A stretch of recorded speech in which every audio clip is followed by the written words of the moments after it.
माझं वागणं असं आहे की एकतर ते पटेल किंवा ते पटणार नाही, एकतर ते रुचेल किंवा ते रुचणार नाही. जे काही असेल, जे काही तुमचं म्हणणं असेल, कागद घ्यायचा, त्यावर लिहायचं, नंतर त्याचं विमान करून नोडवायचं, मला नाही ते कळवायचं. कपडे मेल्या आई. हा, आणि जाता जाता एक सांगतो, जगात काही घडलं तरी हे ध्यानात ठेवायचं.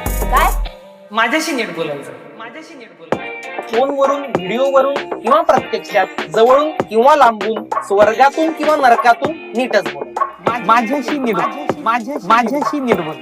सोबत माझ्याशी नीट बोलायचं बोललेलो की आता ऍड करतो माझ्याशी नीट वागायचं सुद्धा.